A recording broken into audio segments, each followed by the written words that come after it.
Sí, comenzamos. Así que, bienvenidos, almas curiosas y aventureros de lo desconocido, a otra inquietante noche en Perturbador, donde las sombras cobran vida y los secretos del más allá encuentran su voz. Yo soy Kabum y desde este espacio de penumbra seré su guía en un viaje hacia los rincones más oscuros y olvidados de la realidad. Prepárense para enfrentar historias que desafían la lógica, susurros del pasado que aún resuenan en el aire y fenómenos que no tienen explicación. Abran bien sus oídos y quizás también un poco el alma, porque lo que escucharán esta noche podría quedarse con ustedes más de lo que se imaginan. Hoy en Perturbador, Leyendas de México. Comenzamos. Y bueno, chicos, en cada rincón de México, en cada camino polvoriento y en cada pueblo que parece detenido en el tiempo, se ocultan historias que desafían la lógica y el olvido. México es una tierra tejida de mitos y leyendas que se han transmitido de generación en generación. Relatos que hablan de seres fantásticos, de amores imposibles y de almas que no han encontrado descanso. Aquí, donde el pasado y el presente se entrelazan, el misticismo se convierte en parte de la vida diaria y la línea entre lo real y lo sobrenatural es tan delgada como la niebla que envuelve los cerros al amanecer. Las leyendas en México son más que simples cuentos cantados al caer la noche. Son fragmentos de un pasado que vive en las palabras de abuelos y padres, en las narraciones que se susurran en torno a un fuego o en las pláticas que aparecen al final de un día largo. Son recuerdos de un México ancestral, de un tiempo en el que el respeto y el miedo a lo desconocido marcaban cada decisión y en el que la naturaleza era vista como un ser vivo, consciente, poseedor de secretos inconfesables. Los espíritus de aquellos tiempos antiguos, dicen algunos, aún merodean entre nosotros y de vez en cuando deciden mostrarse aquellos que tienen el valor o la desgracia de encontrarse con ellos.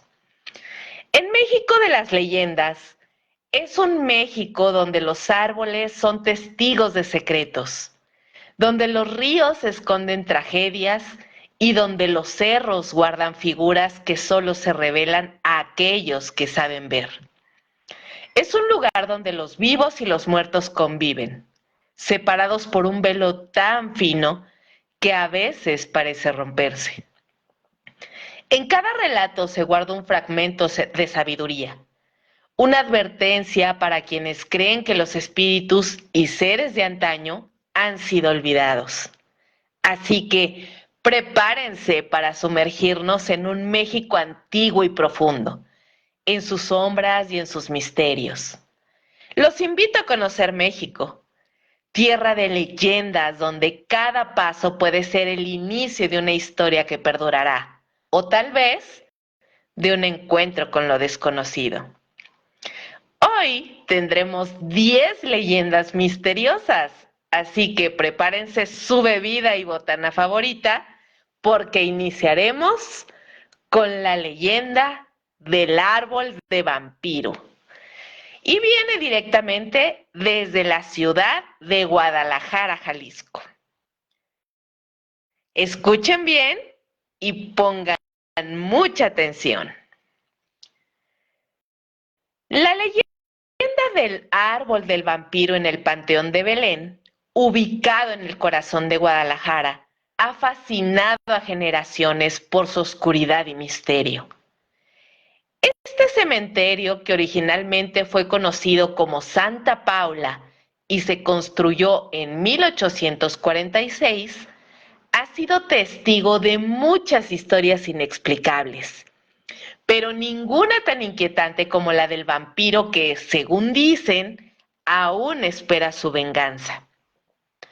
La historia comienza hace décadas, cuando un extraño llegó a Guadalajara. Su figura, siempre vestida de negro, emergía únicamente bajo la protección de la noche, generando un ambiente de inquietud en la ciudad. Muy pronto comenzaron a aparecer animales muertos y, peor aún, jóvenes con dos pequeñas marcas en el cuello, como si algo o alguien los hubiera drenado de su vida. Los habitantes comenzaron a susurrar un nombre: el hombre de la noche. Nadie sabía de dónde venía ni cuál era su propósito, pero todos estaban de acuerdo en algo: este ser oscuro tenía que ver con las muertes. Aterrorizados, los vecinos urdieron un plan para deshacerse de él. Aprovechando un momento de vulnerabilidad, lograron atraparlo y, al mejor estilo de los relatos vampíricos, le clavaron una estaca en el pecho, creyendo pues que así se acabaría con la maldición que rondaba la ciudad. Enterraron el cuerpo en el Panteón de Belén, bajo varias lápidas pesadas que en su mente actuarían como un sello permanente. Total, que estaban seguros de haber liberado a Guadalajara del mal, pero las cosas en realidad no salieron como esperaban. Con el tiempo, la estaca que atravesaba el corazón del vampiro comenzó a cambiar. En lugar de descomponerse o pudrirse, sus raíces empezaron a extenderse, convirtiéndose en un árbol que crecía sobre la tumba del supuesto vampiro. Las lápidas pesadas que sellaban la tumba comenzaron a romperse bajo la fuerza del árbol, como si las mismas raíces empujaran para liberar el espíritu aprisionado del hombre de la noche. Este árbol, ahora conocido como el árbol del vampiro, ha crecido tanto, que sus ramas y raíces retorcidas parecen tener vida. Muchos dicen que este crecimiento pues es un mal presagio, ya que si el árbol logra romper por completo las lápidas y liberarse, el vampiro saldrá de su tumba para buscar venganza. Cada fractura en las lápidas es vista como un paso más hacia su regreso.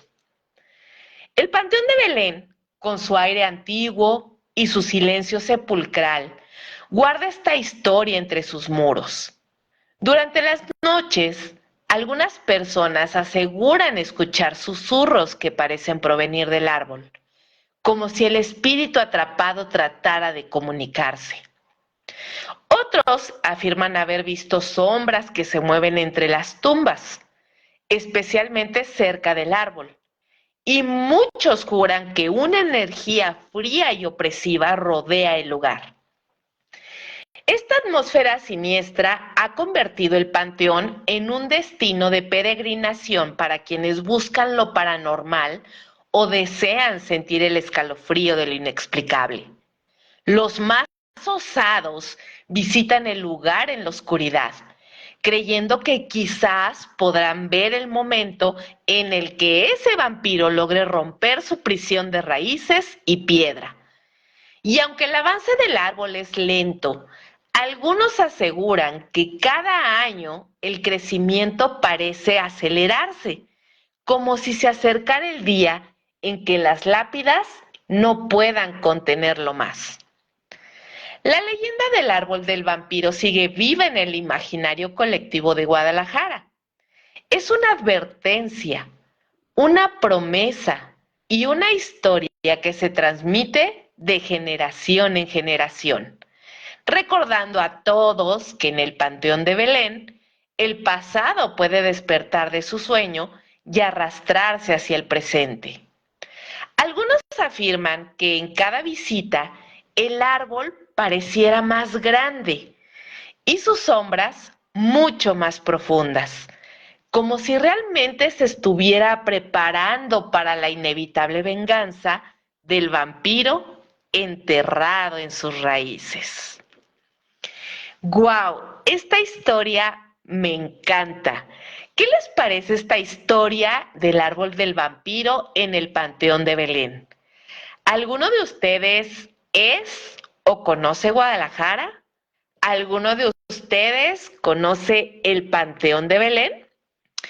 Y miren, la sola idea de un vampiro atrapado en su tumba, cuya furia se transforma en raíces y ramas, pues es suficiente para ponerle los pelos de punta a cualquiera.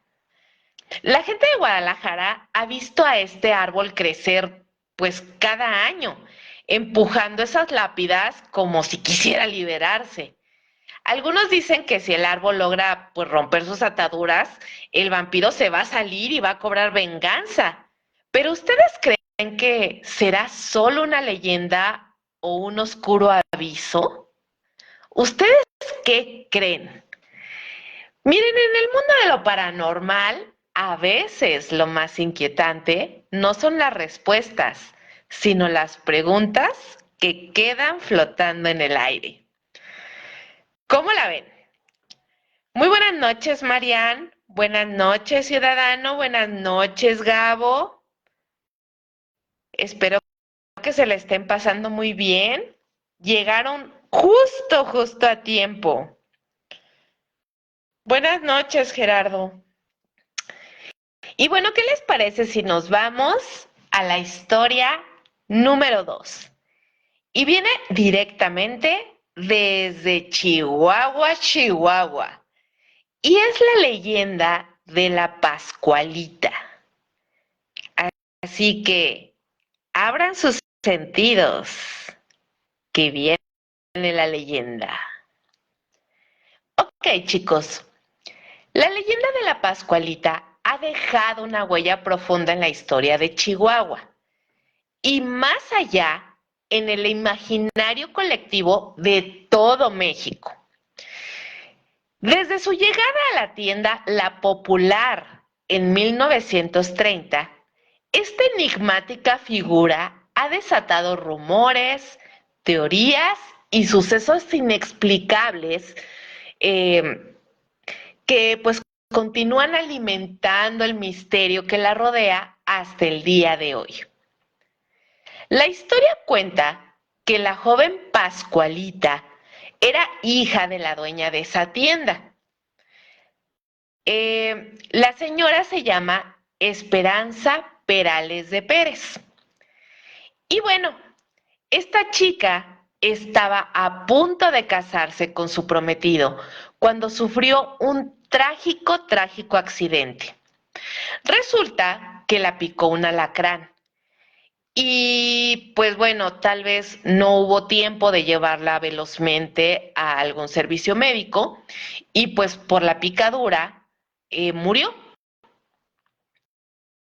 Entonces, digamos que el alacrán la picó exactamente el día de su boda.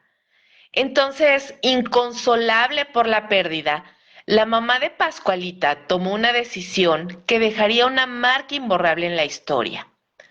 Resulta que se dice que la señora ordenó embalsamar el cuerpo de su hija y colocarla en una vitrina como si fuera un maniquí, como si fuera una novia eterna, vestida con el mismo vestido que habría usado en su boda. Lo que parecía una acción de dolor y desesperación se transformó realmente en un enigma, pues la Pascualita no parecía un simple maniquí. Con cada día que pasaba, más personas se asombraban ante el realismo de sus manos, con dedos delicados y uñas perfectamente modeladas, y su rostro tan vívido que muchos juraban que sus ojos se podían mover. Algunas personas incluso llegaron a afirmar que por la noche, cuando la tienda se cerraba y el silencio envolvía el lugar, la Pascualita cobraba vida, deslizándose por los pasillos, entre los vestidos de novia como si fuera una aparición fantasmal que nunca dejaría la tienda. En la vitrina de esta tienda llamada La Popular, la joven que no pudo casarse sigue esperando en su eterno vestido blanco, atrapada en una figura que parece más humana que de cera. La leyenda asegura que su presencia trae buena suerte a las novias que eligen el mismo vestido que ella lleva, garantizándoles matrimonios prósperos y súper felices. Sin embargo, lo que realmente atrae a los curiosos y lo que mantiene vivo el misterio de la Pascualita es la duda. ¿Es un maniquí excepcionalmente bien hecho? ¿O será el cuerpo de una joven embalsamada que aún sigue entre nosotros? A lo largo de los años, los testimonios han sido variados. Algunos empleados de la tienda afirman haber visto moverse sus ojos o han sentido una extraña presencia a su alrededor. Otras personas dicen que la figura se muestra más inquietante de noche, cuando las luces se apagan y el silencio llena el espacio. Aunque los escépticos aseguran que se trata de una obra maestra de taxidermia, la creencia popular sigue firme. La Pascualita es mucho más que un maniquí. Para muchos, la historia de la Pascualita es un recordatorio de lo inexplicable, un vínculo con el más allá que persiste en el corazón de Chihuahua. La tienda La Popular sigue siendo un destino obligatorio para aquellos que buscan respuestas en lo paranormal, mientras la figura de la Pascualita continúa siendo la estrella de un misterio que no muestra señales de desvanecerse. Por más que pase el tiempo, la leyenda de la Pascualita perdura y su presencia sigue siendo un símbolo de lo extraño y lo inexplicable. Un enigma que, al igual que el rostro sereno de la joven que yace en la vitrina, nunca dejará de cautivar y desconcertar a quienes se atreven a mirarla a los ojos. Esta historia, chicos, para quien no es de México, es muy conocida, sumamente conocida, porque pues imagínense, se dice que el dolor de esa madre la llevó a embalsamar su cuerpo y pues las teorías, algo descabelladas, ¿por qué no? Dicen que pues la cubrió de cera y la moldearon de tal forma que fuera su hija prácticamente reencarnada en una figurita de cera. Pero lo que no se sabe o lo que muchos tal vez elucubran es que tal vez dentro de esa figura de cera en realidad sigue el cuerpo de su hija. ¿Ustedes qué creen? Eh, la historia de la Pascualita nos recuerda que hay misterios que trascienden el tiempo y el espacio. Imagínense, esta figura atrapada en una vitrina de la tienda de novias La Popular desde 1930, pues sigue siendo un enigma que nos invita a cuestionar lo que conocemos sobre la vida, la muerte y todo lo que hay entre ambos. ¿Será realmente un maniquí tan perfectamente realista o será algo más? Lo cierto es que la Pascualita ha cautivado a generaciones y su presencia sigue siendo un símbolo de lo inexplicable. Si alguna vez van de visita a Chihuahua, recuerden, no olviden visitar la tienda La Popular y quizás al mirar esos ojos inmóviles de la Pascualita sientan el escalofrío de lo inexplicable. ¿Quién sabe? Tal vez la leyenda continúa cobrando vida. Qué buena historia. Esta leyenda me encanta, me gusta mucho. he escuchado infinidad de veces y aún así me sigue causando un poco de escalofrío, me sigue dando un poquillo de miedo. Corsa, muy buenas noches. Bienvenidos, bienvenidos a todos los que van llegando. Gracias por escucharme. ¿Y qué les parece si nos vamos a la leyenda número 3? Y es el fantasma de la monja. Y esta leyenda viene directamente desde la capital, la Ciudad de México. Y dice así. En el centro histórico de la Ciudad de México, entre las calles Belisario Domínguez y República del Brasil, se encuentra una vieja construcción, que es el Convento de la Concepción. Les cuento que este edificio colonial guarda innumerables secretos, siendo un lugar misterioso donde aún se dice que vaga el fantasma de la monja. Muchos aseguran que en ese antiguo inmueble aparece un ser espectral que ha provocado pesadillas a quienes se han acercado. Esta historia se cree real, ya que existen registros que la respaldan. La leyenda del fantasma de la monja es muy conocida en la Ciudad de México y básicamente se ha vuelto un relato de terror que ha sido transmitido de generación en generación. La leyenda tiene sus orígenes en la época virreinal, en los tiempos de la Nueva España. Imagínense, un montón de tiempo, o sea, es una historia bastante antigua. Y bueno, es posible que por eso la historia se haya enriquecido con el paso de los años, convirtiéndose en un relato fascinante y aterrador al mismo tiempo. Todo sucedió, chicos, en el siglo XVI, en la época en que la tierra azteca estaba bajo el dominio de los españoles. Los hechos ocurrieron en lo que hoy es la capital de México, en un lugar donde nacieron muchas otras historias. El inicio de la leyenda es bastante incierto, pues no se conoce el año exacto en que comenzaron pues estos sucesos. Sin embargo, se asegura que esta historia fue real, pues existen muchas evidencias que lo avalan. En ese tiempo vivían 3 hermanos, Alfonso, Gil y María. Ellos pertenecían a una familia de renombre, prominente y de clase acomodada.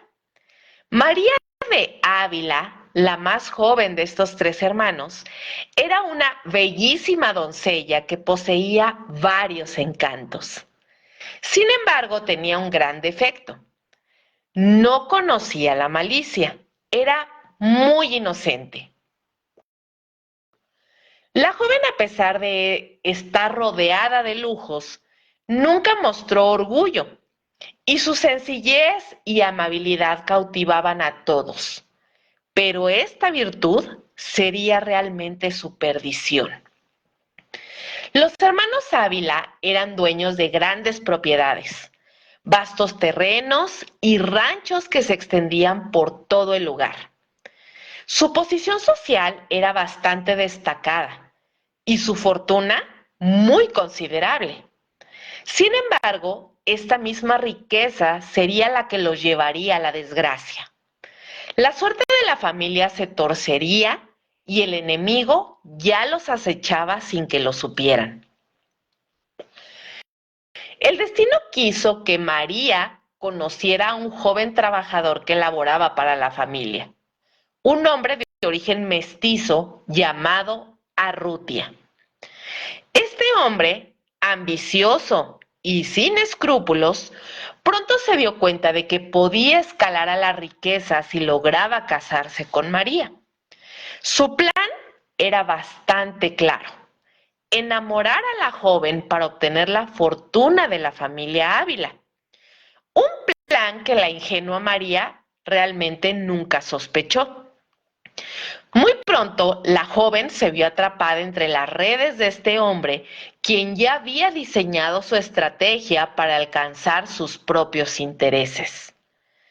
Arrutia, un hombre sin honor, sabía que María lo adoraba y que ella lo aceptaría como esposo, a pesar de la oposición de su familia. La joven creía en el amor sincero que él le profesaba, sin saber que él solo se divertía a costa de sus sentimientos. Su amor la cegaba y pensaba que la felicidad estaba al alcance de su mano, sin percatarse de que la realidad era muy diferente.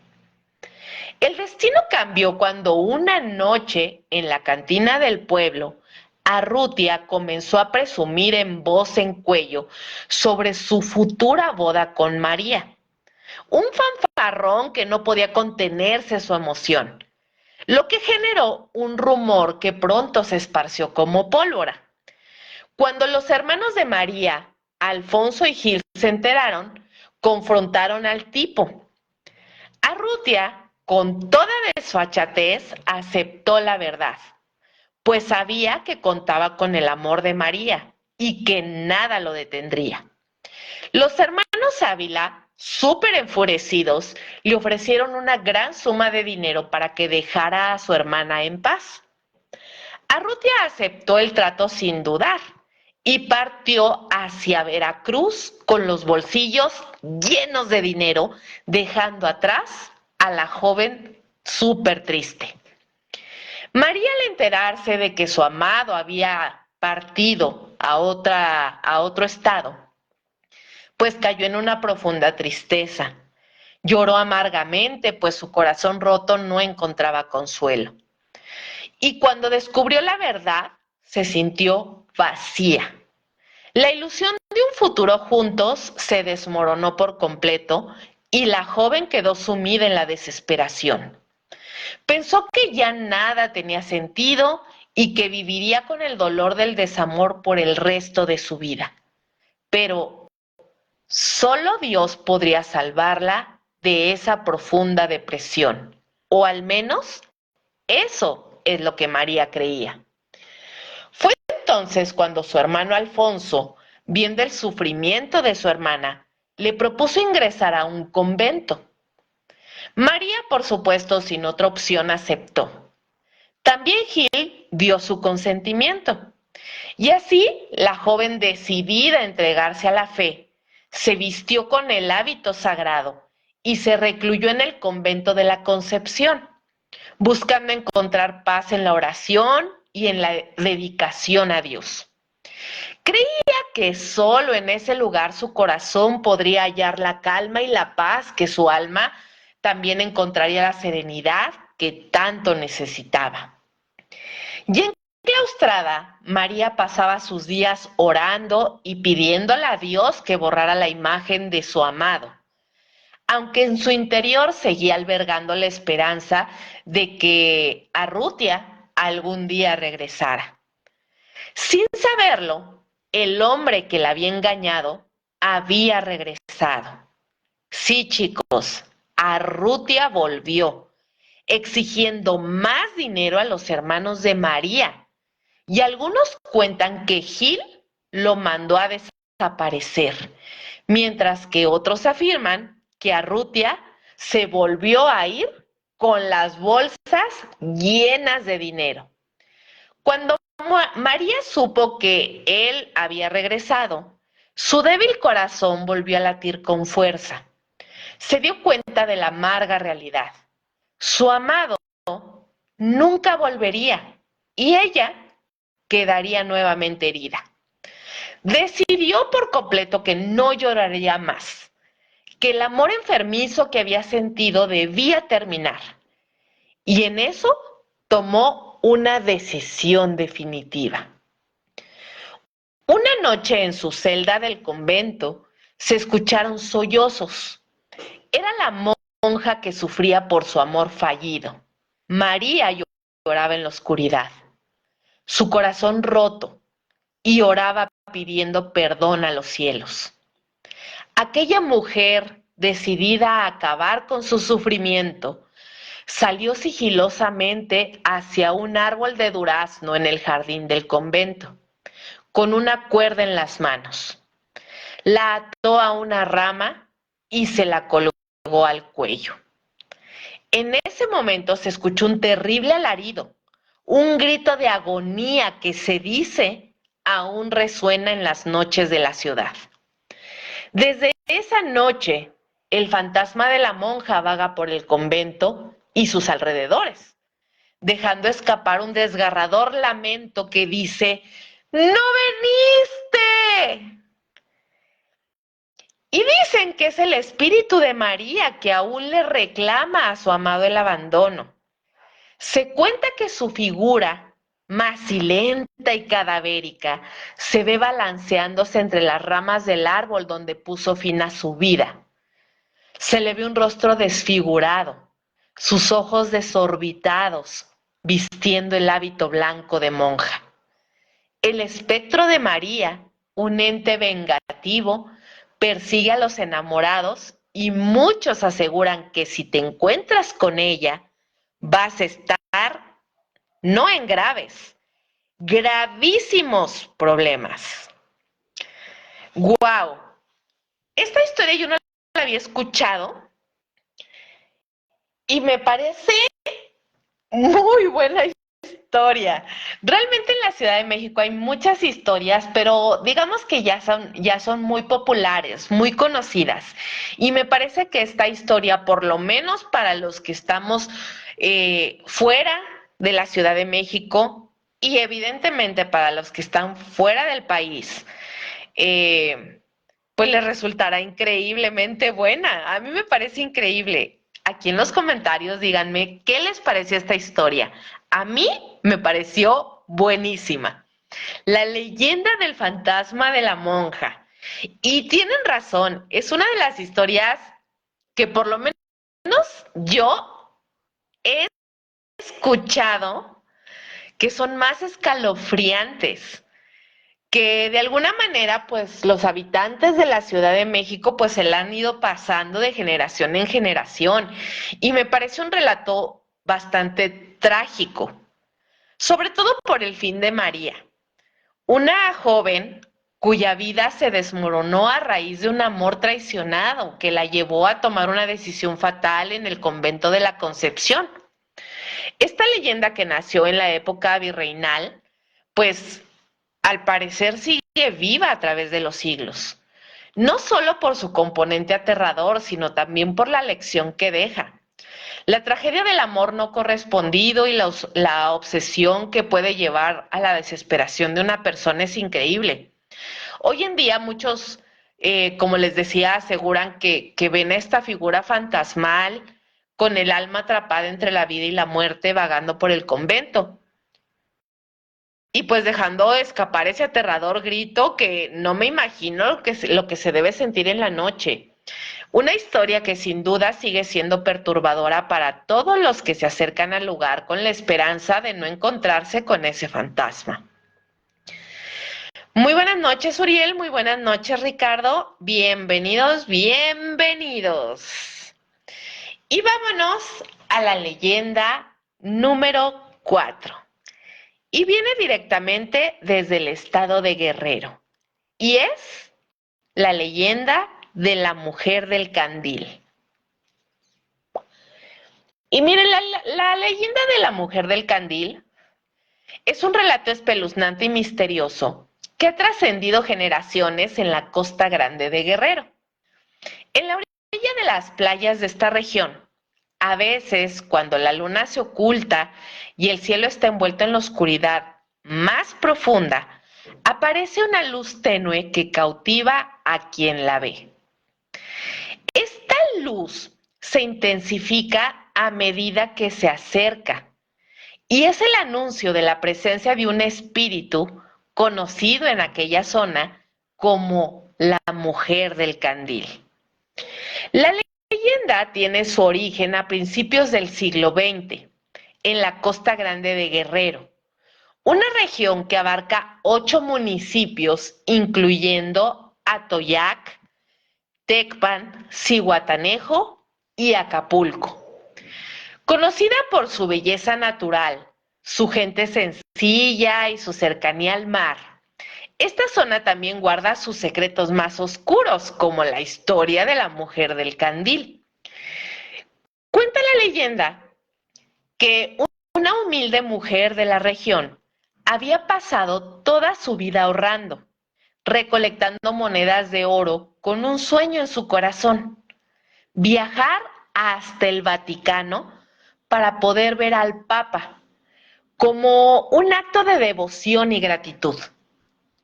Años de sacrificio y espera la llevaron a reunir finalmente el dinero necesario para su viaje. Pero debido a la lejanía de la región y la falta de medios de transporte, la única opción era caminar a lo largo de la playa hasta llegar a Acapulco, desde donde podría tomar un barco que la llevaría a su destino. Un día, al amanecer, la mujer se despidió del pueblo con emoción. Salió en la madrugada, antes de que el sol iluminara el horizonte, guiada por la espuma del mar y un pequeño candil de petróleo que llevaba con ella. Pero, aprovechando la oscuridad y la vulnerabilidad de la joven, un grupo de hombres la atacó en el lugar solitario entre el Carrizal y Mitla. La asesinaron cruelmente y le robaron las monedas con las que soñaba cumplir su devoción.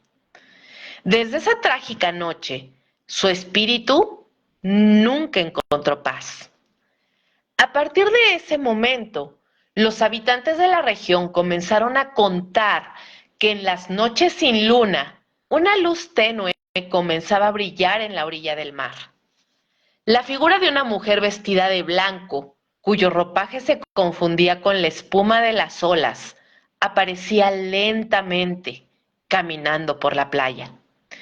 Cada paso que daba parecía intensificar la luz que la rodeaba, pero nadie se atrevió a acercarse lo suficiente como para ver quién era realmente. Algunos dicen que aún se encuentra buscando justicia y venganza por su cruel destino, mientras que otros afirman que es simplemente un alma perdida, atrapada en un ciclo interminable de sufrimiento. La leyenda de la mujer del candil se ha mantenido viva por generaciones, un recordatorio del dolor, la injusticia y la muerte prematura que acecha a los desprevenidos que se atreven a caminar por esa playa en las noches oscuras. Los locales advierten a los viajeros que si la ven en su próximo viaje a la playa, tengan cuidado. ¿Ustedes qué harían si se la encontraran? El destino de la mujer está sellado en esas olas y su espíritu atrapado en la eternidad. Sigue esperando venganza y justicia. Uf, esta leyenda pues es un relato bastante aterrador y nos recuerda lo frágil que es la vida y que las tragedias pueden ocurrir en las sombras de la noche, en las costas de Guerrero cuando la luna se oculta y la oscuridad cubre la playa. Ese espíritu errante aparece, iluminado solo por una luz. Su figura, su vestimenta, parecen fusionarse con el mar y se ha vuelto un símbolo de dolor y venganza. Esta historia no solo es una advertencia para quienes transitan por esas playas solitarias, sino también una reflexión sobre el sufrimiento y la justicia que aún parece escapar del alcance del tiempo. La mujer del candil sigue esperando, buscando respuestas, dejando una huella que perdure en la memoria colectiva de la región. Cuéntenme, ¿qué harían si le encuentran en su camino? Yo me echo a correr. Ya conociendo la historia, por supuesto que le corres. Quien no ha escuchado la leyenda, por supuesto que va a pensar que tal vez es una persona nada más caminando a la orilla de la playa. Pero ahora que ustedes y yo la conocemos, seguramente cada vez que veamos una pequeña luz a la orilla de la playa, nos la vamos a pensar dos veces para acercarnos. ¿No les parece? Wow. O sea, realmente estas leyendas son muy buenas, muy, muy buenas. Y traté de elegir, chicos, las menos conocidas, las menos populares, porque bien les puede contar la del Charro Negro, la de la Llorona, en fin, hay múltiples leyendas que son súper conocidas, pero traté de elegir las que son, digamos, menos populares para que ustedes y yo nos sorprendamos juntos.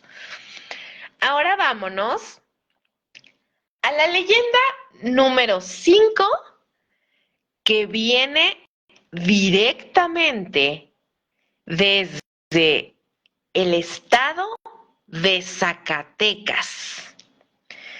Y es la leyenda de la Piedra Negra. Y esta leyenda de la Piedra Negra de Zacatecas tiene sus raíces en la época virreinal y se desarrolla en el pintoresco pueblo de Betagrande, una región cercana a la ciudad de Zacatecas, conocida por su rica historia minera. Todo comenzó cuando dos amigos, Misael Galán y Gildardo Higinio, cansados de la miseria y la escasez de recursos, decidieron adentrarse en la Sierra Zacatecana en busca de riquezas. Después de soportar duras inclemencias del tiempo y peligros inimaginables durante meses de arduo trabajo, finalmente encontraron una cueva que a primera vista parecía ser la entrada hacia la fortuna que tanto anhelaban. Dentro de esta cueva, los amigos descubrieron una veta madre, pero después de cavar sin descanso, se dieron por vencidos al no encontrar absolutamente nada.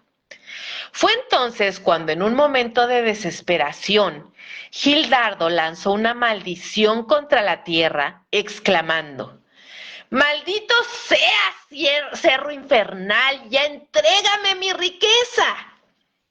Y de repente, como si la tierra hubiera escuchado su súplica, apareció una enorme piedra dorada ante sus ojos.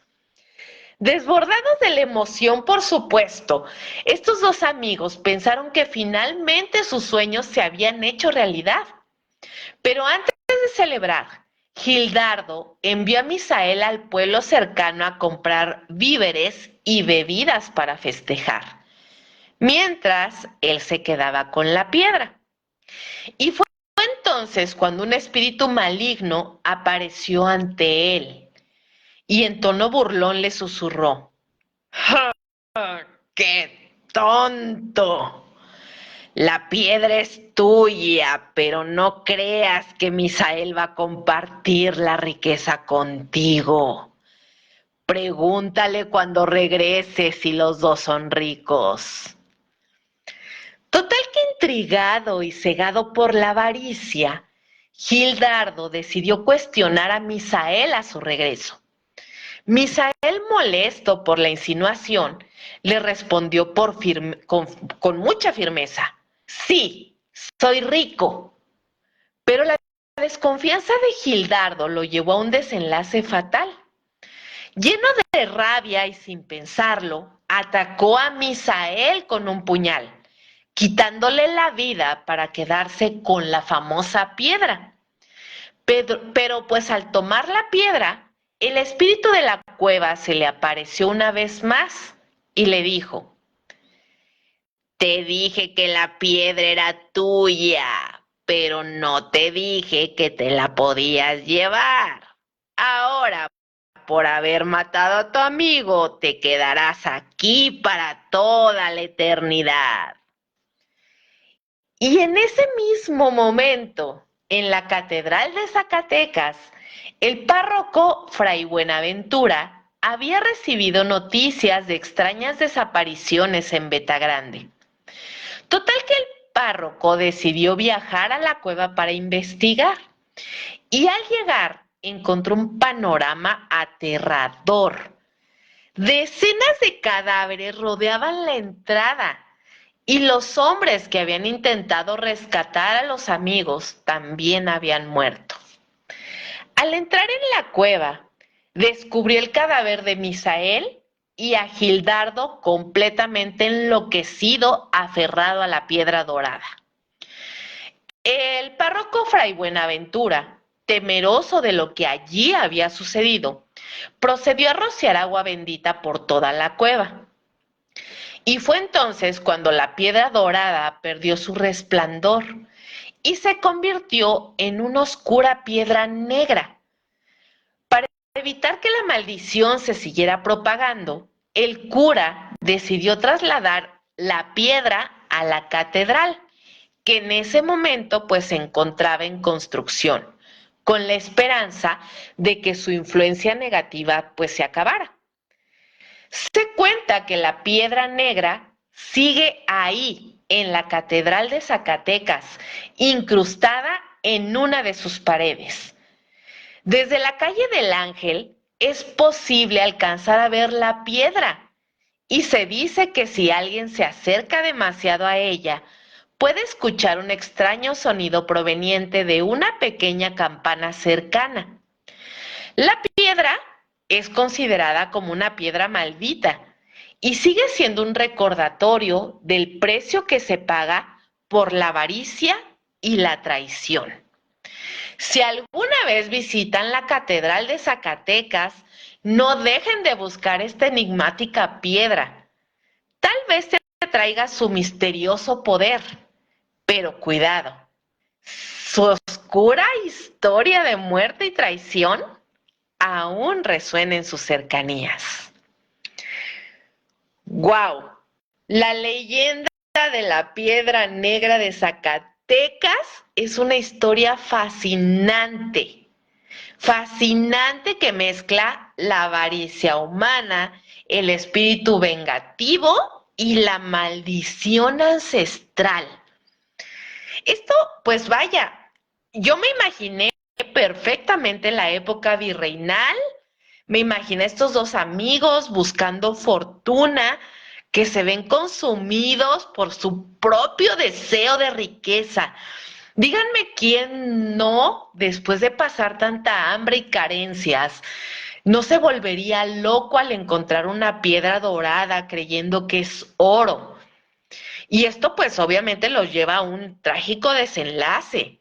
Una piedra dorada, seguida por su transformación extraña en una en una rara piedra negra, refleja las consecuencias de la traición y la codicia.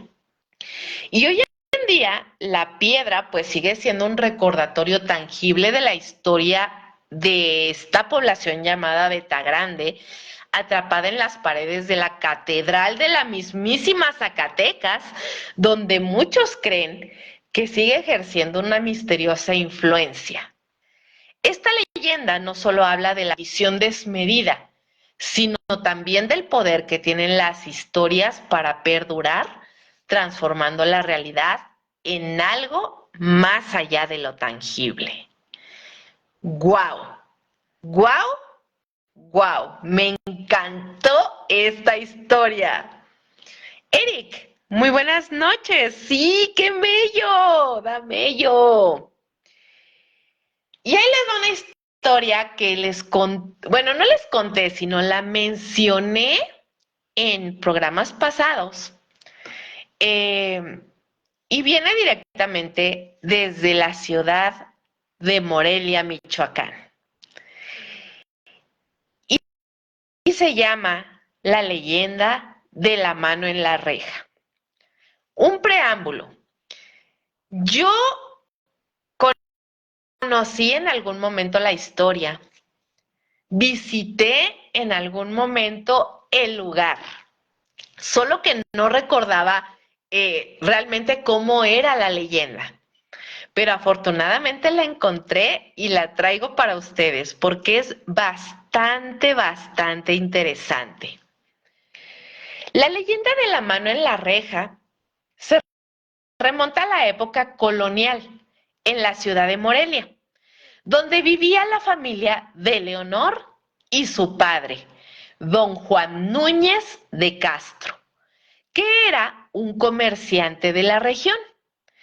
Leonor, conocida por su extraordinaria belleza, despertaba la envidia y celos de su madrastra, doña Margarita de Estrada, quien, aprovechando las frecuentes ausencias de su esposo, encerraba a esta muchacha en un sótano oscuro de la casa familiar, situada en la calzada de San Diego.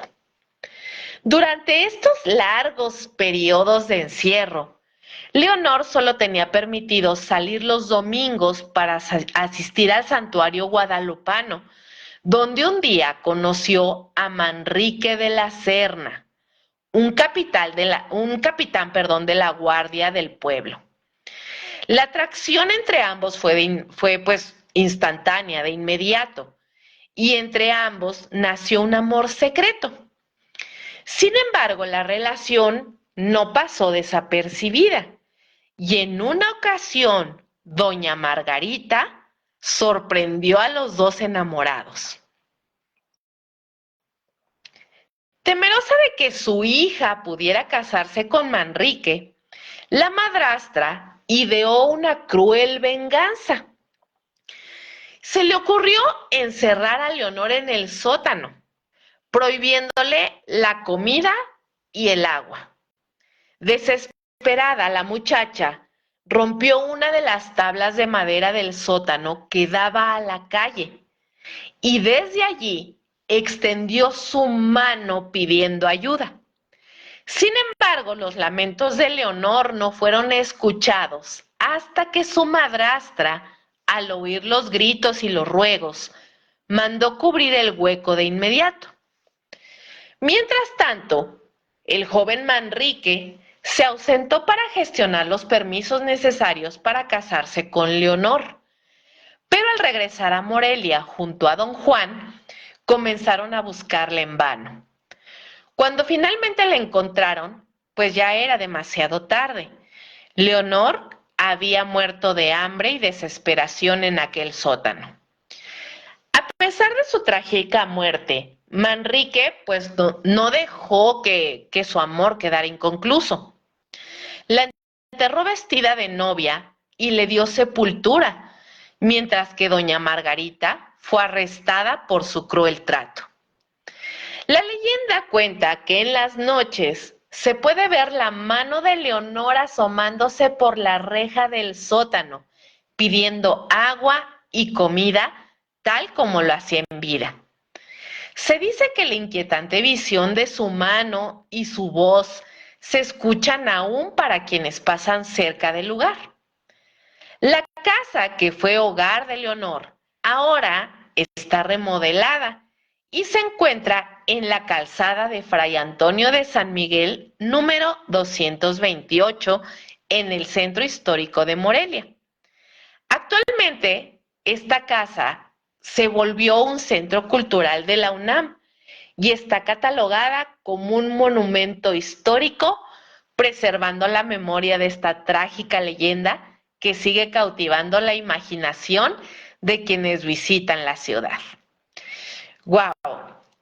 Como les comentaba, esta historia ya me la sabía, nada más que como la había escuchado hace muchísimo tiempo, ya no recordaba bien cómo era. Pero sí, efectivamente, para quienes no son de Morelia o quienes no conocen Morelia, les cuento que la calzada de Fray Antonio de San Miguel, o llamada la calzada comúnmente de San Diego, y se le llama de San Diego porque al final de la calzada está el templo de San Diego como tal. Es una calzada bien bonita, búsquenla en internet. Yo creo que de las calles más preciosas que tiene Morelia. Una calle impresionantemente hermosa, cuidada, con piso de cantera. a lo largo de la calzada, que es bastante larga, está llena de banquitas de cantera en la que te puedes sentar. Y justo donde está el santuario guadalupano, donde Leonor conoció a su amor, está el santuario guadalupano. Es una pequeña capilla chiquitita. Y en la contraesquina está la casa en cuestión. Y esa casa está exactamente al borde del acueducto de Morelia. Entonces, cuando ustedes van caminando, hagan de cuenta que la calzada tiene bancas por un lado y por otro. Pero además, detrás de las bancas hay como otro caminito, digamos, que es lo que está más pegado a las casitas, en el que pues a lo mejor ahorita lo ocupan como para andar en bici o en patines, porque pues la gente comúnmente transita caminando por el centro de la calzada. Entonces, en la esquina hay una casa que está muy hermosa, es una casa muy bonita, pero hagan de cuenta que la casa está como hundida. La calzada está por encima de lo que es en realidad el inmueble. El inmueble está muy por debajo del ras de piso. Entonces, cuando vas caminando en el suelo se alcanza a ver como una ventanita con rejas que se supone que es donde sacaba la mano Leonor. Y yo recuerdo que cuando conocí la leyenda y visité el lugar, incluso te podías asomar porque o sea, te podías asomar al cuartito ese que era supuestamente el sótano. Y literalmente había una cama y había un maniquí que representaba a Leonor. O sea, sí se veía así súper tétrico y así de lucecitas, así como a media luz. Se veía bastante tétrico. Y alguien, obviamente algún chavito o algún guía de turistas, pues seguramente fue de donde yo escuché la leyenda de que sacaba la mano y pues habría que preguntarle a las personas que viven ahí. La verdad que afortunados los que viven ahí. Esa calle toda la vida me ha encantado. Es una calle muy hermosa. Espero que los que no conocen Morelia algún día visiten la ciudad y van a ver qué hermosa calle. Está preciosa. O sea, por donde ustedes quieran verla, está rodeada de puras cosas bien hermosas. La calzada de San Diego, el santuario guadalupano. A 2 pasos está el acueducto de Morelia. Enfrente, la fuente de las Tarascas. Cruzando la calle está el jardín de Villalongín, que también es una cosa hermosa. Ojalá que algún día lo puedan visitar. De verdad que creo que esa zona, más allá de la catedral, más allá de la plaza de armas, esa zona en específico es la cosa más bonita, creo yo, en mi opinión, muy humilde, que tiene la ciudad de Morelia. Espero que algún día la puedan visitar. ¿Qué les van pareciendo hasta ahorita las leyendas, chicos? A mí sinceramente me están encantando. Cuéntenme ahí en los comentarios, si les gusta, si les está gustando este programa. Y también, ¿por qué no? Si ustedes se saben alguna leyenda de su estado, de su país, de su ciudad, de su pueblito, pónganmelo en los comentarios. No me la cuenten, nada más díganme qué leyenda es para después poder yo investigarla y podérsela compartir a todos ustedes. ¿Qué les parece? Suena una casa tétrica en medio del paraíso. Fíjate que, Isaac, que la casa no es tétrica, es una casa muy hermosa, es una casa muy colonial, muy bonita. O sea, no creas que es una casa así como tétrica, ni oscura, ni descuidada. Yo desde que recuerdo la casa es hermosa, cuidadita, Y pues imagínense, más ahora que se volvió, pues, de hecho, todas las construcciones que hay en la ciudad de Morelia, pues están protegidas por el Instituto Nacional de Antropología e Historia.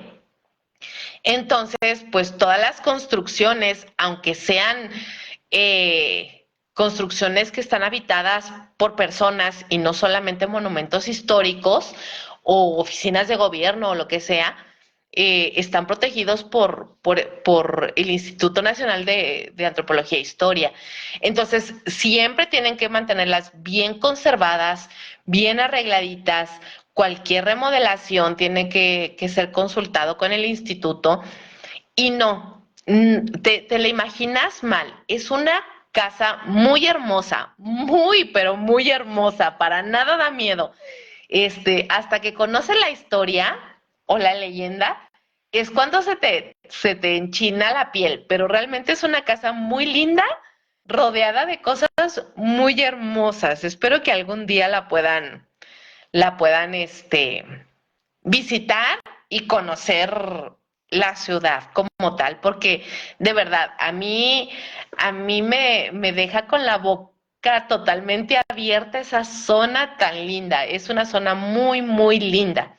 Entonces, ojalá que algún día puedan visitarla y, ¿por qué no?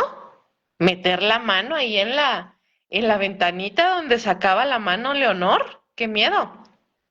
A ver, por aquí Conrad nos dice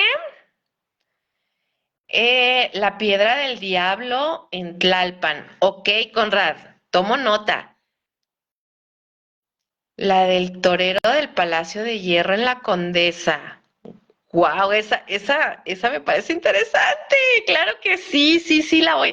Vas a ver, o sea, tú anótame y anótenme ustedes, escríbanme en los comentarios todas las leyendas que se conozcan. Y yo con mucho gusto puedo hacer una segunda parte de este tour de leyendas de México. Y ¿por qué no? También leyendas de otro país, vaya, vaya, pues ¿por qué no? Pero sin más dilatación, vámonos a la historia leyenda número 7. Y viene directamente desde el estado de Veracruz. Y es la leyenda de la mulata de Córdoba. Y dice así: la leyenda de la mulata de Córdoba es una de las más famosas y fascinantes de Veracruz, fusionando elementos de misterio, pasión y lo sobrenatural. Está ubicada en la ciudad de Córdoba, Veracruz, y tiene como protagonista a Soledad, una mujer mestiza de gran belleza, conocida por su habilidad para cautivar a los hombres.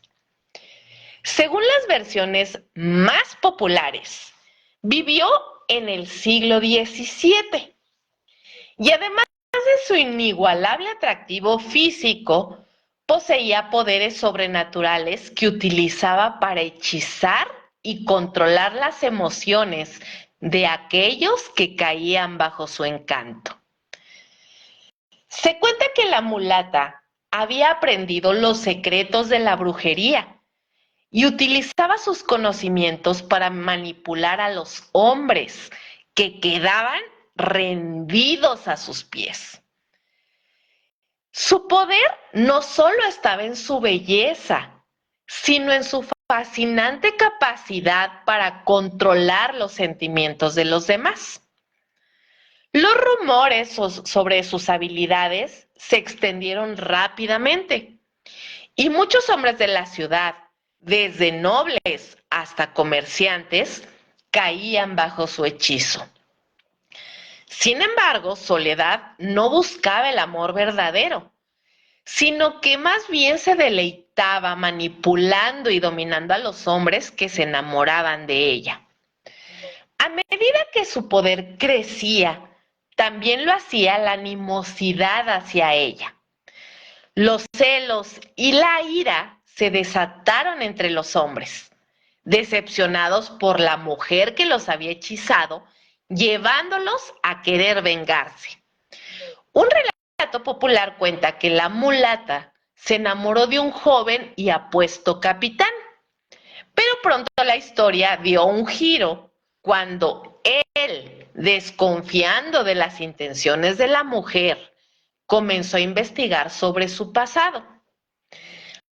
Al descubrir que ella era acusada de brujería, el capitán pues no dudó en denunciarla.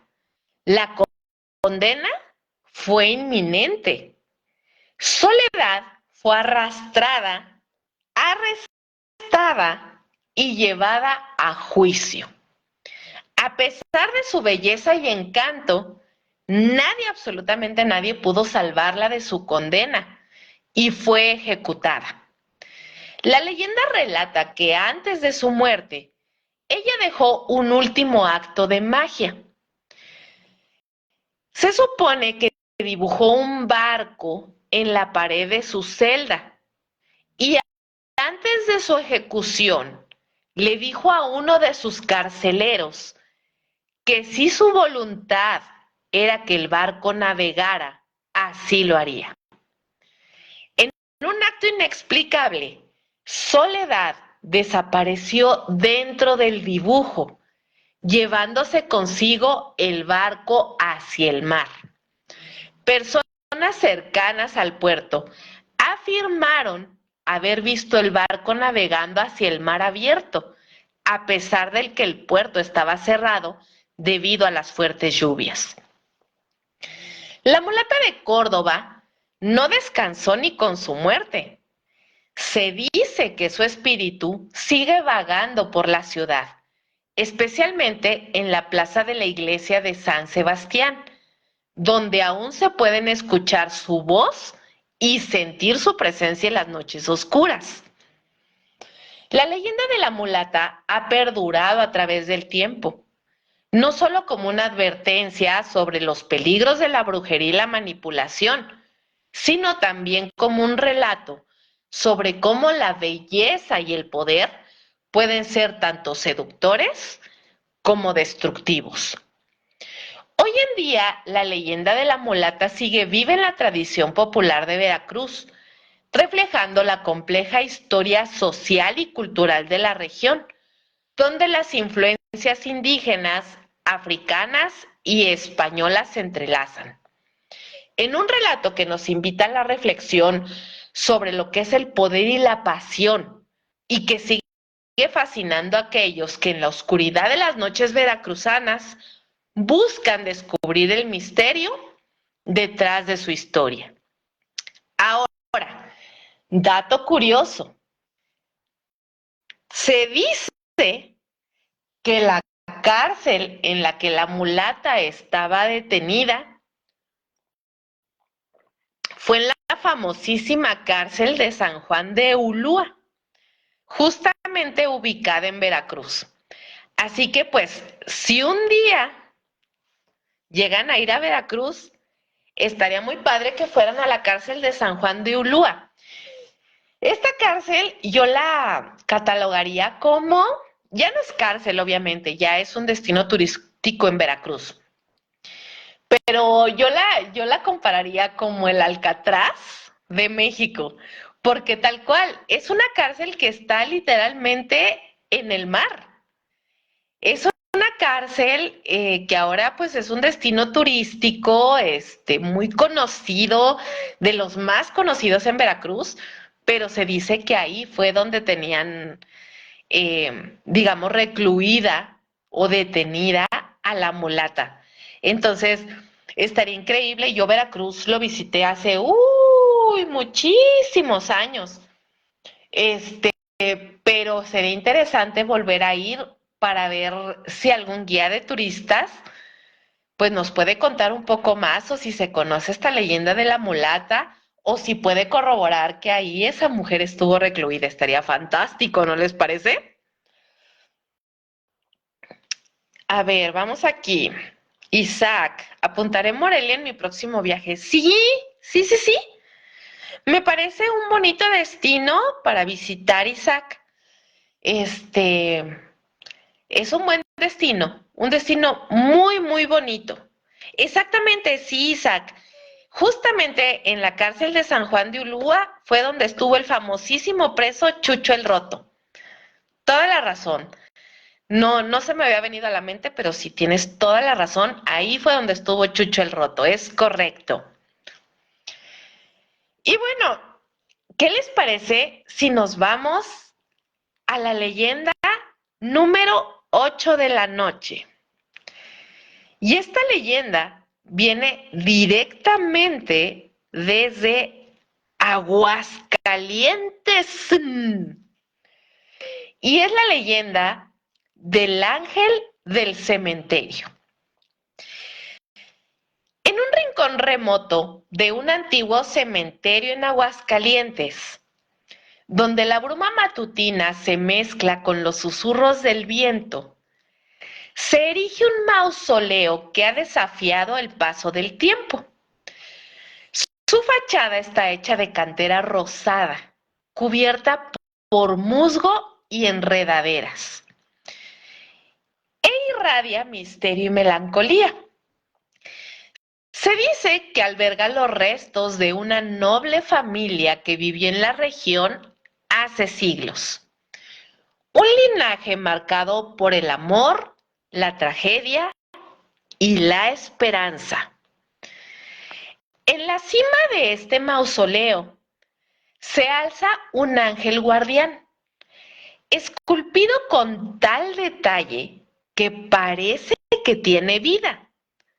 Sus alas están desplegadas en un gesto protector y capturan la luz del sol, creando un destello brillante que ilumina incluso las sombras más profundas del cementerio.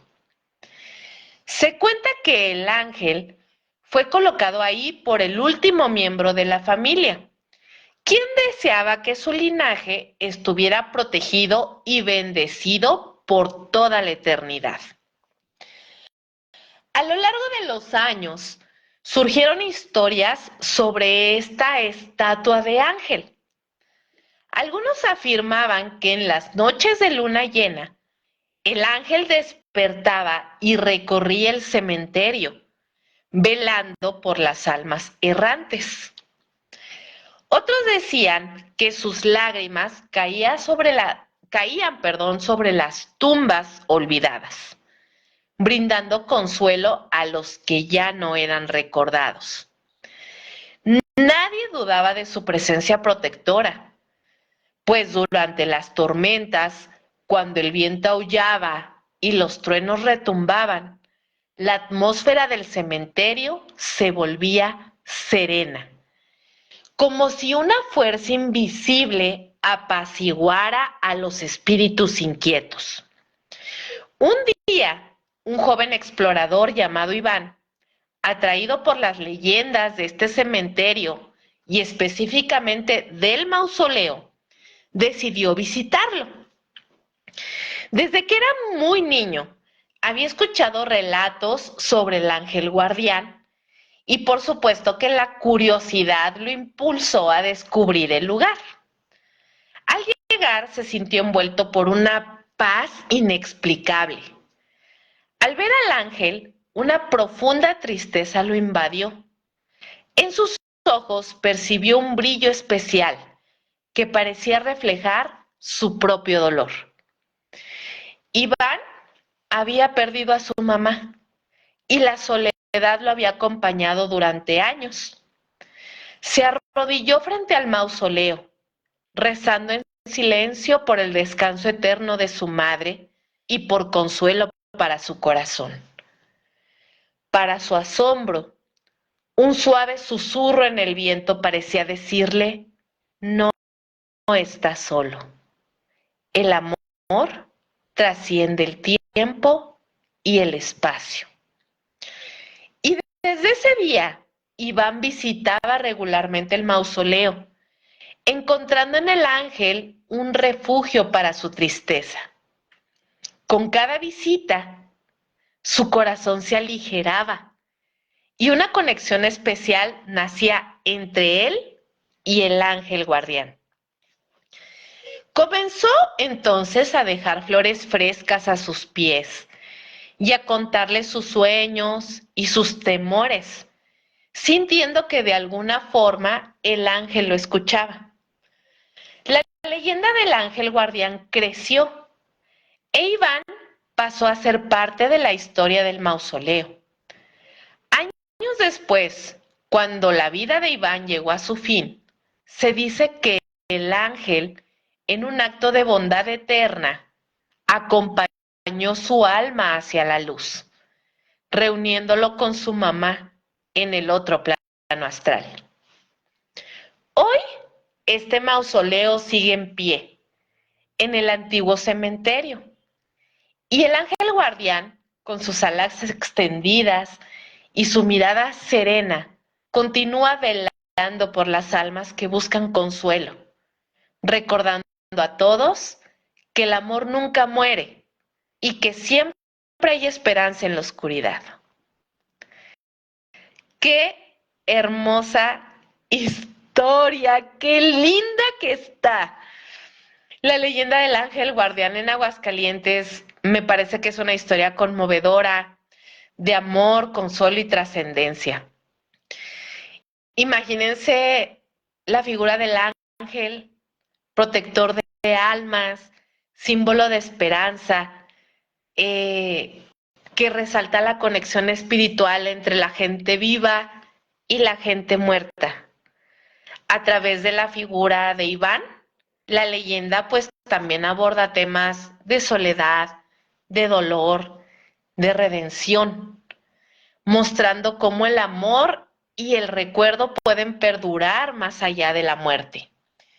Este relato no solo habla de lo sobrenatural, sino también de la fuerza emocional que el ser humano busca en momentos de tristeza, convirtiendo al mausoleo en un lugar ya no tétrico, sino de refugio y sanación. Qué bonita historia, me pareció muy linda. ¿A ustedes qué les pareció? Como que esta historia me vino a traer un poco de tranquilidad, porque cuando platica uno tanto de cosas paranormales, fantasmas, espectros y demás, como que sí hay un momento en el que te empiezas a sentir algo intranquilo y esta historia realmente como que, digamos que nos vino a dar como un pequeño break en el que podemos así como suspirar y decir, ah, mira, algo que parecía tétrico terminó siendo algo súper bonito, tierno y conmovedor. ¿No les parece? ¿Qué siguen tomando? Yo sigo tomando café.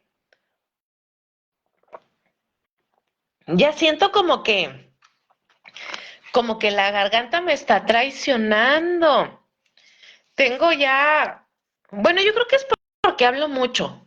¿Será eso? Que siento de repente como que la garganta seca y como que me dan ganas de comerme bueno, no, bueno, no comerme, sino meterme en la boca una Halls o algo así, porque parece broma,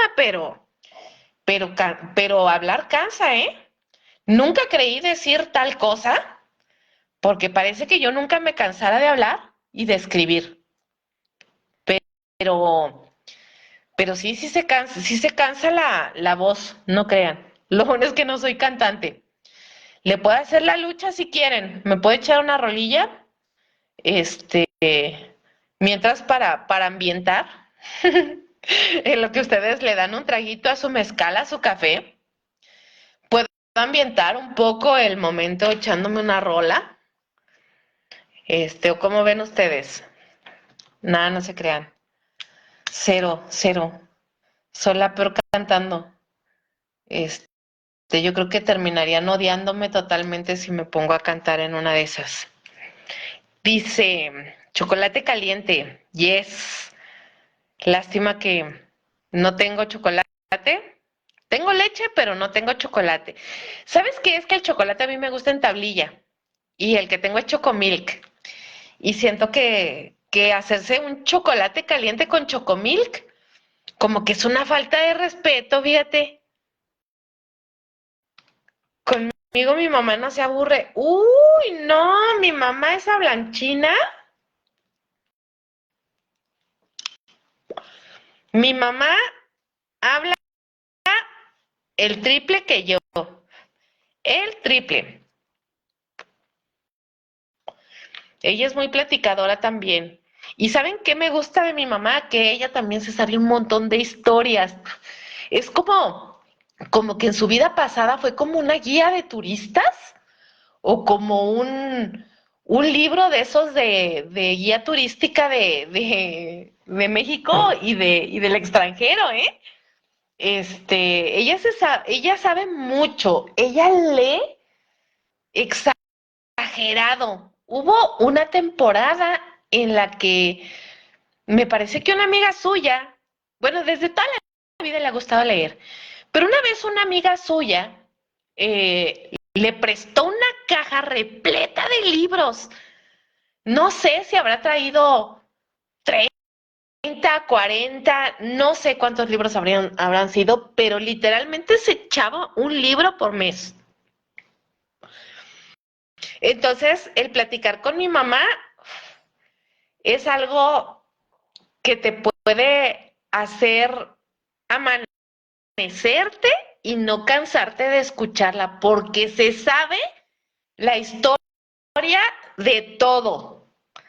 Si le preguntas de Italia, si le preguntas de España, si le preguntas de México, si le preguntas de héroes, si le preguntas de personajes, de escritores, de poetas, de... Ella sabe todo. O sea, no conozco en persona a alguien que sepa más que ella.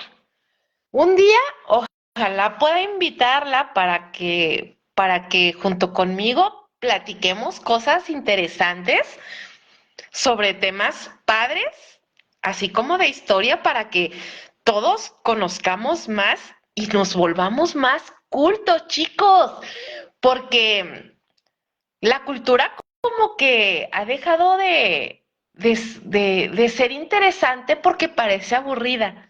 Y creo que la historia la podemos contar de una forma divertida, de tal manera que la gente se vuelva cada vez más culta, más inteligente, más sabionda. No solamente que hablen tonterías, que les preguntes cosas de su propio país y no se las sepan. O sea, es imperdonable que no conozcas cosas de tu propia cultura, de tus propias raíces. Sinceramente me parece imperdonable. Y creo que esta pequeña comunidad que va creciendo cada vez más, eh, va a terminar siendo conformada por personas que nos gusta cultivarnos, que nos gustan las cosas interesantes, no solamente cosas escalofriantes y tenebrosas, sino cultura simplemente, y no nada más cultura del país. Claro que tenemos que empezar por ahí, pero culturas de todos los países del mundo sería increíble. Por ejemplo, por aquí este, hay, tengo un seguidor. Ay, discúlpame, ahorita no me acuerdo de su nombre, pero es argentino. Y también Argentina, todos los países latinoamericanos tienen un montón de cultura bien bonita y podemos aprender mucho, muchísimo todos juntos. ¿Qué les parece? A mí me parece interesantísimo. Van a ver, cuando nuestra comunidad sea súper sólida, súper increíble, llena de gente que tenga esa hambre de conocimiento, vamos a hacer programas cada vez más chingones. Mucho bla, bla, bla y poco pum, pum, pum. ¿Y qué les parece si nos vamos a la penúltima historia de la noche? Y esta viene directamente desde el estado de Oaxaca. Y es la leyenda de la Nahuala. En el México colonial del siglo XVI, en el apartado y remoto pueblo de San Juan Tepetla, en el corazón de las montañas de Oaxaca, los habitantes, en su mayoría zapotecas, vivían en armonía con la naturaleza, pero también bajo el yugo de sus creencias y temores. El aire estaba impregnado de supersticiones y una de las leyendas más temidas era la de la Nahuala, un espíritu maligno con la capacidad de transformarse y atraer a los hombres hacia su perdición. Algunos la describían como una mujer hermosa que se desvanecía en la niebla del amanecer, mientras que otros la veían como un jaguar negro de ojos rojos. Nadie se atrevía a aventurarse en el bosque al caer el sol, pues se decía que la nahuala acechaba en la oscuridad. Una noche, un extraño jinete llegó al pueblo. Un hombre vestido con un traje de piel negra, montado en un caballo oscuro. Su llegada, anunciada por el desesperado relincho del caballo, desconcertó a los habitantes. El alcalde, con mucha cautela, le ofreció refugio en una humilde casita al borde del bosque. Al caer la medianoche, un grito desgarrador resonó desde lo profundo de la selva. Los aldeanos temblaron, pues sabían que la nahuala había reclamado otra víctima.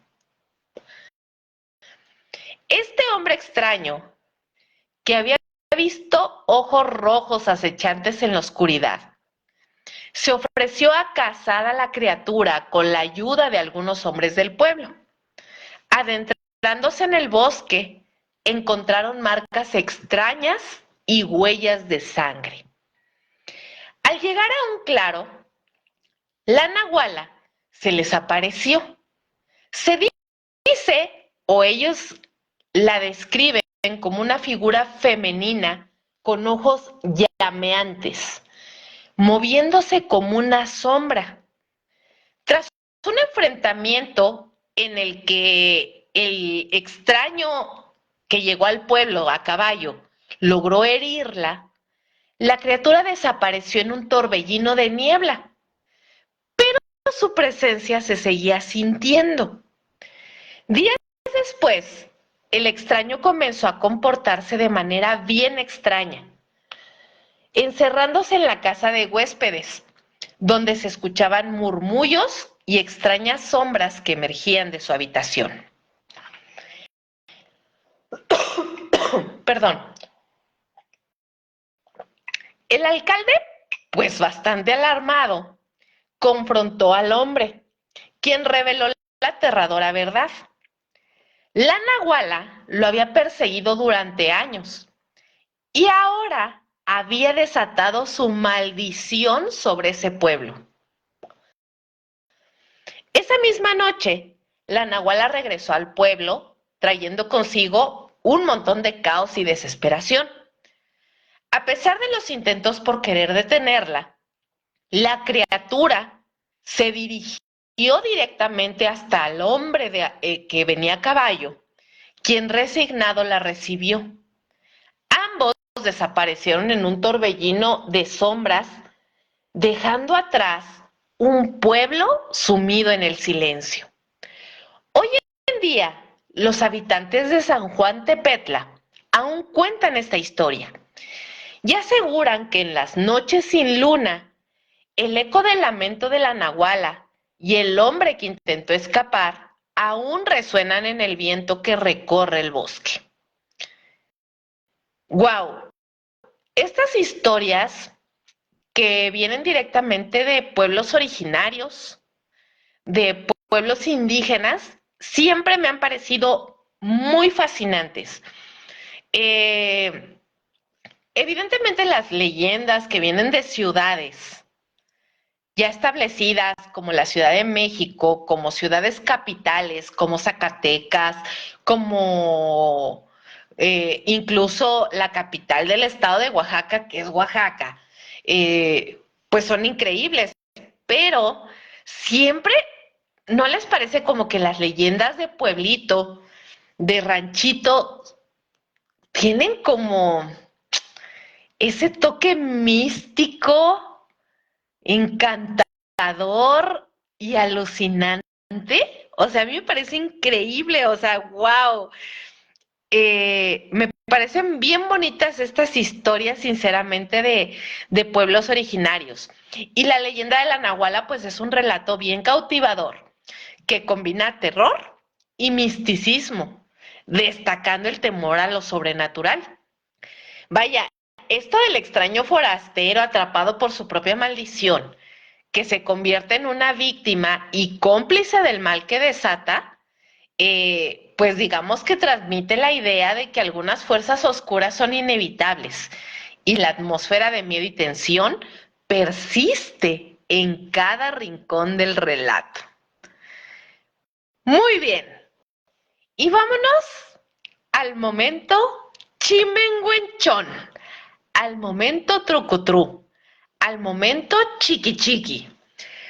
Y es la última historia.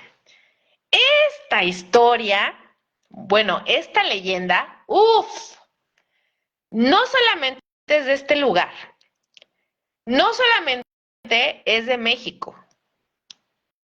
Esta leyenda se cuenta en todititas partes que yo conozca de Latinoamérica. Háblenme de Colombia, de Veracruz, de Colombia, de Argentina, de Chile, de Uruguay, de Paraguay, díganme el lugar que quieran latinoamericano y tienen a este personaje presente, tal vez con otro nombre, pero casi siempre con la misma temática. Adivinen de qué leyenda estoy hablando. Adivínenme. En lo que le doy un traguito a mi café. ¿Ustedes de quién creen que vamos a hablar? Isaac, dice La Llorona. Pues sí, efectivamente. Vamos a hablar de La Llorona, pero en la versión chiapaneca. Directamente desde Chiapas, México, vamos a escuchar la leyenda de La Llorona del río Grijalva. En el estado de Chiapas fluye el majestuoso río Grijalva, un lugar de impresionante belleza natural y profunda riqueza cultural. Según cuenta la leyenda, en sus aguas vivió una mujer llamada María, madre de un pequeño niño llamado Juanito. María se enamoró de don Pedro, un hombre adinerado y poderoso, dueño de una extensa hacienda en la región. Sin embargo, don Pedro, pues no correspondió el amor de María y se casó con Sofía, una mujer que era rica y bastante hermosa. María, desgarrada por el rechazo, con el corazón roto, decidió arrojarse al río Grijalva junto con su hijo, incapaz de soportar la vida sin don Pedro y temerosa de que su hijo sufriera por la pobreza y el hambre. Desde ese trágico suceso, se dice que el espíritu de María vaga por las aguas del río Grijalva, llorando y llamando a su hijo. Los habitantes del lugar la conocen como la Llorona del río Grijalva y afirman que aparece vestida de blanco, con el cabello suelto, llorando y gritando el nombre de Juanito. La leyenda sostiene que quien escucha su llanto enfrentará mala suerte y posiblemente la muerte. Sin embargo, si alguien se atreve a ayudarla, María le pedirá que cuide a su hijo, a cambio de otorgarle protección y buena fortuna. Algunos creen que el espíritu de María aún deambula por el río, buscando a su hijo, incapaz de encontrar la paz. Otros piensan que su pena es tan grande que no soporta la idea de que su hijo esté solo en el más allá. La Llorona del río Grijalva continúa siendo un misterio y una inquietante presencia en la región, alimentando relatos sobre su eterno lamento por su destino trágico. Y bueno, como les digo, la leyenda de la Llorona es una leyenda bien popular en casi toda Latinoamérica. Y cada lugar le ponen como que un escenario diferente y una historia distinta. Pero al final siempre es la misma mujer, la mujer vestida de blanco, delgada, de cabello largo, negro, que grita por su o sus hijos.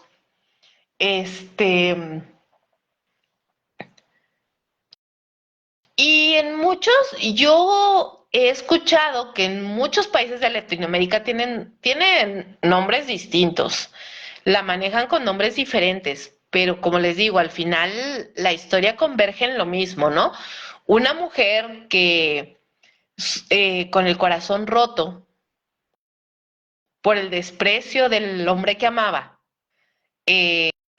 decide quitarse la vida y quitarle la vida a sus hijos, o a su hijo en este caso del río Grijalva. Y no sé si ustedes han escuchado, pero dicen que cuando la Llorona se escucha lejos, es que está cerca. Pero si la escucha cerca, quiere decir que está lejos. No lo sé.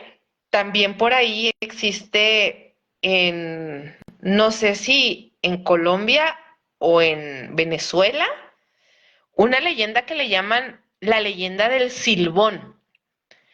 Y se dice eso, ¿no? Que si lo escuchas lejos es que está cerca, si lo escuchas cerca es que está lejos. Y este señor es un señor que chifla, supongo, que por eso le llaman Silbón.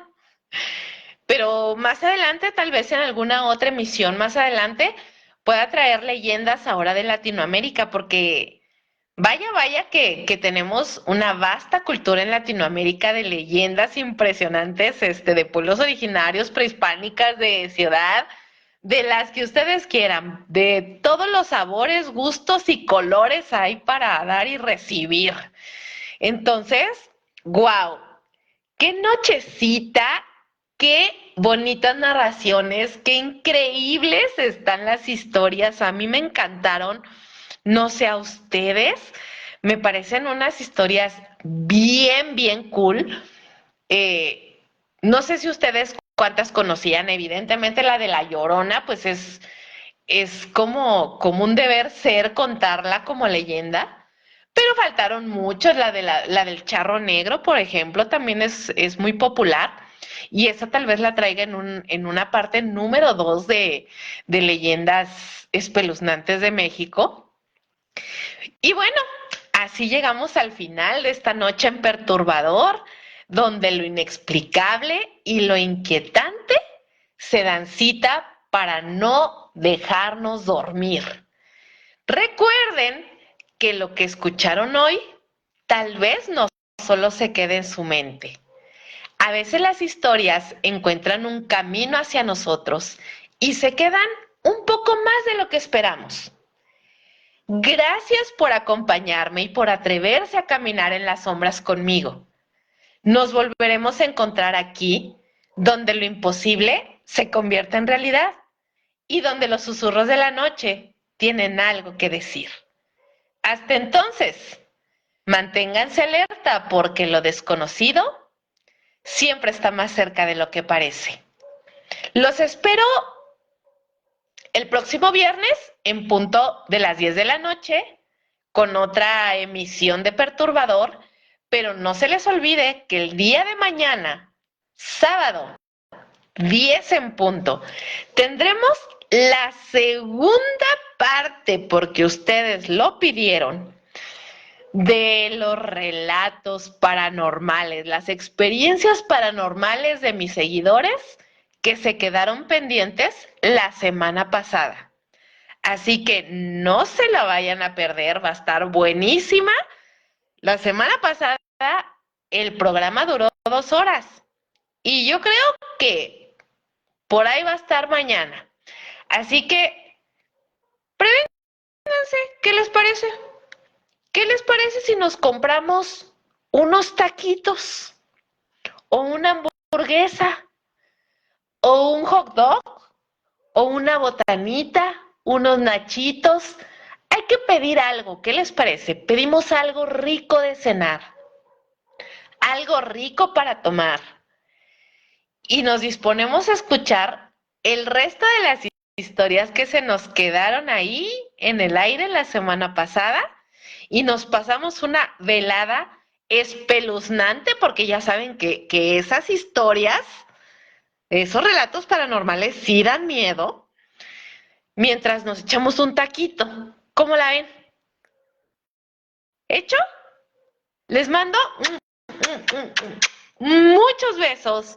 Muchas gracias por haberme acompañado a todos los que llegaron hasta el final. Yo soy su amiga Kabum. Muy buenas noches. Y recuerden, les deseo dulces pesadillas. ¡Chao, chao!